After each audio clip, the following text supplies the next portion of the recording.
All right, I need to do take two of this because I was very rudely interrupted earlier by a truck backing up. But here we go again. The purpose of today's video is to talk about watches that I believe are best for military personnel within the affordable range, semi-affordable. So before we get into today's video, I want to introduce myself if it's your first time to the channel and just talk a little bit about the context behind this video. So my name is Morgan Weibel. I am an active duty Marine stationed currently at Kaneohe Bay, and I love watches. I love watches for many reasons, but in terms of this video, the two reasons to me that are most important right now are watches have a lot of sentimental value to me. The military has a long tradition of issuing watches to service members, and furthermore, watches are genuinely good pieces of kit to have, and they are worthy of consideration in every soldier, sailor, airman, or sailor's kit, or what have you. So if you're going out there, if you're in garrison, or if you're in the field, or at a formal event, you're gonna need, you may need a watch to match the occasion, especially if you're in the field where timekeeping may not be as feasible since you may not have your phone. Watches in general, again, are just good pieces of kit to have, and as far as this video is concerned and why I made the selections I made, there is a certain minimum threshold of reliability that you need to meet in order to consider a watch for your collection. And it is the same philosophy that you would apply to whatever piece of kit you have, whether it be your plate carrier, your gun belt, a firearm, or something along those lines, or let's say a knife, right? You may not want to carry that gas station knife into the field. If you can, and if your unit allows it, you may want to consider upgrading your gun belt so that you have something slightly more ergonomic and that enhances your abilities, right? The same mentality applies to watches. Once you go below a certain threshold of quality, then you get into the territory of cheap pieces of garbage that you're going to have to repeatedly spend money on in order to get something reliable. So for the sake of avoiding that, I have made a selection of watches that I believe are good fits for people who are currently serving on active duty, regardless of your job status, whether you mostly work in garrison or if you're going out to the field on a regular basis. So the first thing I want to talk about is kind of a cross between the watch that you can take to the field and wear in garrison, right? And that's going to be the Seiko 5 Sports series, as well as the Presage series. So the reason that Seiko fits into this video is because Seiko has proven field durability from its time being issued to members of MACV-SOG back in Vietnam. For those who don't know, MACV-SOG stands for Military Assistance Command Vietnam Studies and Observations Group. MACV-SOG is one of the most elite and secretive units in all of U.S. military history. And the missions that they went on were extremely dangerous, extremely violent, and a lot of those people that joined that unit did not survive. But what I can say is that Seiko used to get, or rather the military used to issue Seiko watches to some MACV-SOG operators. But beyond that, right, beyond that military heritage, Seikos offer great automatic watches with great luminescence for both powering the watch and visibility at nighttime. And they also look sharp enough for garrison. They span tactical and professional needs effortlessly, depending on what you get. So a few of my recommended picks are going to be the Seiko SSK-001, the Seiko 5 GMT, which is a capable automatic GMT that tracks 2 time zones simultaneously. I used to own one. I gave it to my friend, so that's why I don't own it anymore. But while I had it, it was a very, very reliable, very sturdy, and very rugged watch that only cost me about $475.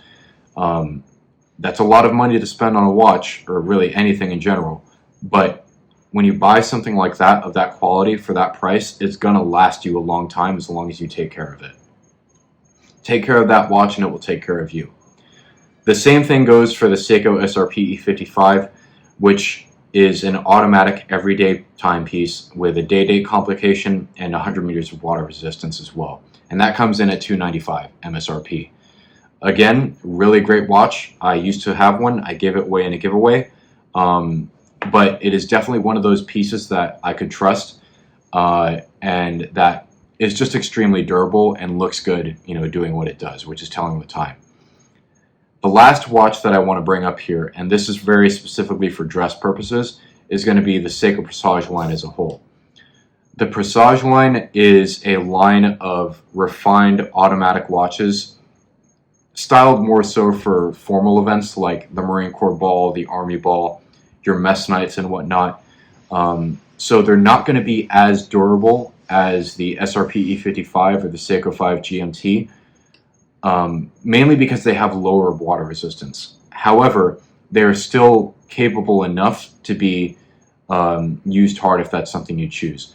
I have a buddy who I went to the field with, and he took out his Seiko Presage with him, and it was totally fine on the op. It did not get damaged at all, and it came back completely unscathed.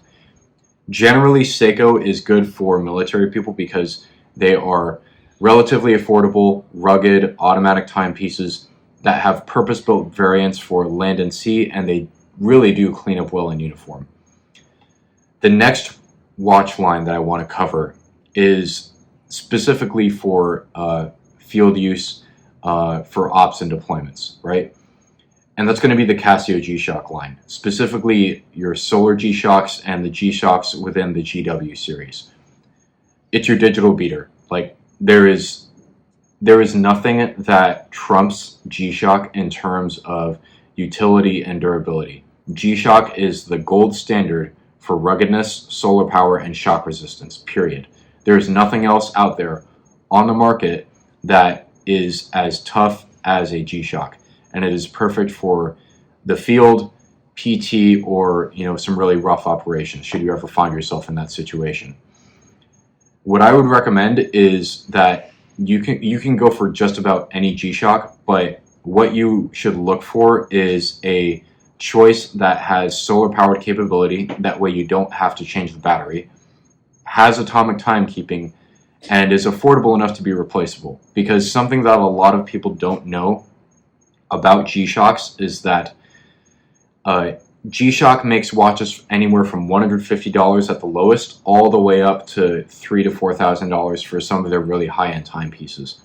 And at that price point, even though you're getting a super fantastic timepiece, you could also take that money and invest it, or if you wanted to stay within the watch world, you could get a really nice Swiss timepiece instead for that amount of money. So I would stay away personally from the much higher end G-Shocks and just stick to the most affordable G-Shock possible that's going to meet your needs in terms of battery power and accuracy and durability.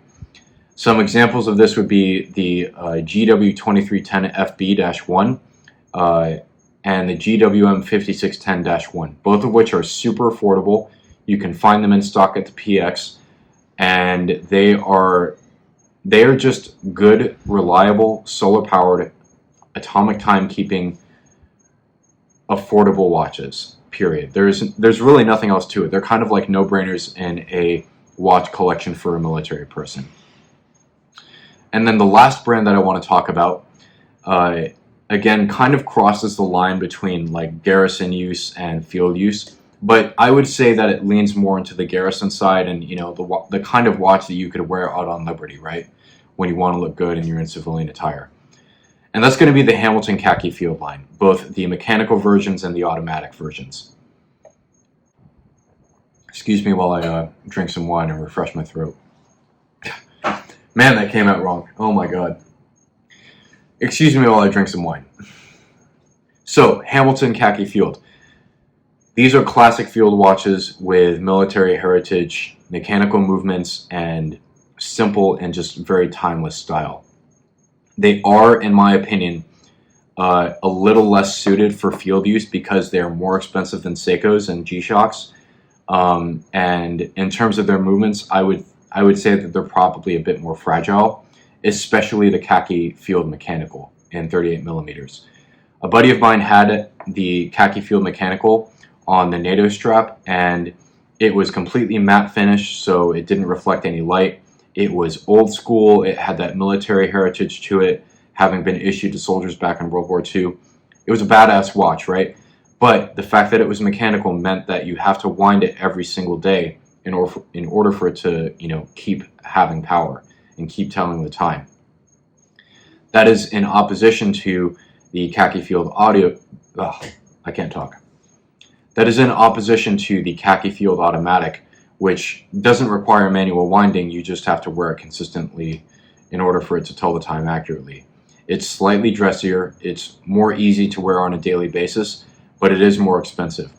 The khaki field mechanical, I'm pretty sure, floats anywhere between like $750 to $800 right now, and most of the khaki field automatics are in the $1,000 plus price range, which is a lot of money to spend on a watch. But I will say that for what you get, that's a fair price. Generally, it's good for military because it looks sharp in a uniform, it has serious field cred, and it works in both garrison and liberty context, as I mentioned. It just looks good all the time, no matter what you're wearing. And as a bonus, because I'm a Marine and because I have to talk about these guys, I'm not sponsored or anything by Sangin Instruments, but I just like talking about the company because I own one of their watches. But Sangin Instruments is my bonus brand mention. Why do I mention Sangin Instruments? They're veteran-owned, veteran-operated. They have ties to the Marine Corps, specifically to MARSOC. Their founder is a MARSOC veteran. And they make really, really rugged tool watches designed for operators. There is not a single other watch on the market for its price point that I can think of that is as durable, as accurate, as spec'd out, and as rugged as any watch from Sangin Instruments. The Kinetic 2, the Professional, the Overlord, the Neptune, all of these watches are just absolutely badass in both their quartz and their automatic variants. They're accurate, they're regulated to a certain range of timekeeping. The automatic ones are very durable. The quartz ones are even more durable. And yeah, they can take a beating and they can look good doing it. You can have a G-Shock, right, that is super, super tough, but if you try to put on your dress blues with that thing on, it's going to look out of place. That's not a problem with your Sangin Instruments. Sangin Instruments watches are more tough than your Hamiltons and your Seikos, and they're more accurate too. However, my complaint with Sangin Instruments is that because they are a micro brand, they are extremely, extremely limited in production capacity, and they're only able to make their watches available to the public in limited drops. So that is my only gripe with the company. But aside from the limited availability of those watches, I have no complaints about the watches themselves. They're just really tough, really good looking, and they can survive just about anything you throw at them. With that being said, I want to clear the air about a couple things before I close out this video. This video is not sponsored at all by these brands. These brands don't even know me. They're not paying me to make this video. I'm not receiving any compensation for talking about these brands. I am just a random watch nerd who happens to be in the military who likes talking about good quality watches because I've been into watches for a long time. Not to brag, but I do feel like I have a bit of an idea of what actually makes a good watch and what doesn't. And these watches that I've listed here, in my opinion, are absolutely fantastic for anyone who serves in the military. Lastly, this video is not endorsed by the DOD, and nothing in this video should be taken as endorsement by the DOD for these products. The DOD has no idea that I'm making this video, and they are not sponsoring me to make it. They're not telling me to recommend these watches to you. I am merely speaking as a private citizen. So with that being said, Excuse me. With that being said, let me know what watch you have on your wrist. Let me know what watch you wear daily, especially if you're active duty, and what your preferred brand of choice is. And let's have a discussion down in the comments below. I really want to thank you guys for watching, and take care. Have a good night, guys.